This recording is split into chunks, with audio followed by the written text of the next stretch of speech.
নমস্কার। বীরপুরুষ কবিগুরু রবীন্দ্রনাথ ঠাকুর। মনে করো যেন বিদেশ ঘুরে মাকে নিয়ে যাচ্ছি অনেক দূরে।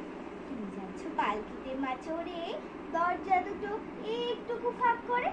আমি যাচ্ছি রাঙা ঘোড়ার পরে, টগবগিয়ে তোমার পাশে পাশে। রাস্তা থেকে ঘোড়ার খুঁড়ে খুঁড়ে রাঙা ধুলোর মেয়ে গড়িয়ে আসে।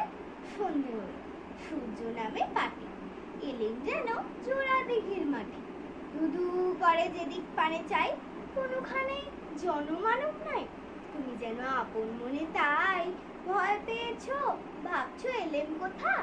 আমি বলছি ভয় পেও না মাগো, ওই দেখা যায় মরা নদীর সোতা। চোর কাটাতে মাঠ রয়েছে ঢেকে, মাঝখানে পথ গিয়েছে বেঁকে। গরু বাছুর নেই কোনোখানে, সন্ধে হতেই গেছে গায়ের পানে। আমরা কোথায় যাচ্ছি কে তা জানে, অন্ধকারে দেখা যায় না ভালো। তুমি যেন বললে আমায় ডেকে, দিঘির ধারে ওই যে কিসের আলো। এমন সময় হা রে রে রে রে, ওই যে কার আসতেছে ডাকছে রে। তুমি ভয়ে পালকিতে এক কোণে, ঠাকুর দেবতা স্মরণ করছো মনে। বেয়ারাগুলো পাশের কাটা বনে, পালকি ছেড়ে কাঁপছে থরো থরো। আমি যেন তোমায় বলছি ডেকে, আমি আছি, ভয় কেন মা করো।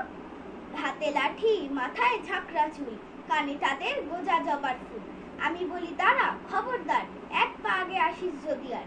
এই চেয়ে দেখ আমার তলোয়ার, টুকরো করে দেব তোদের সেরে। তুমি শুনে তারা লম্ফা দিয়ে উঠে চেঁচিয়ে উঠলো, হা রে রে রে রে। তুমি বললে যাসনে খোকা ওরে। আমি বলি দেখো না চুপ করে। ছুটিয়ে ঘোড়া গেলেন তাদের মাঝে, ঢাল তলোয়ার ঝনঝনিয়ে বাজে। কি ভয়ানক লড়াই হলো মাঝে, শুনে তোমার গায়ে দেবে কাঁটা। কত লোক যে পালিয়ে গেল ভয়ে, কত লোকের মাথা পড়লো কাটা। এত লোকের সঙ্গে লড়াই করে ভাবছো ঘোড়া গেলই বুঝি মরে। আমি তখন রক্ত মেখে ঘেমে বলছি এসে, লড়াই গেছে থেমে।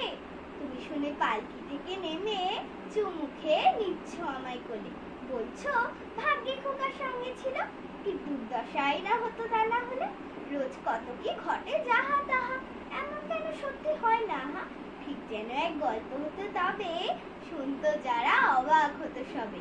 দাদা বলতো কেমন করে হবে, খোকার গায়ে এত কি জোর আছে। পাড়ার লোকে বলতো সবাই শুনে, ভাগ্যে খোকা ছিল মায়ের কাছে। নমস্কার।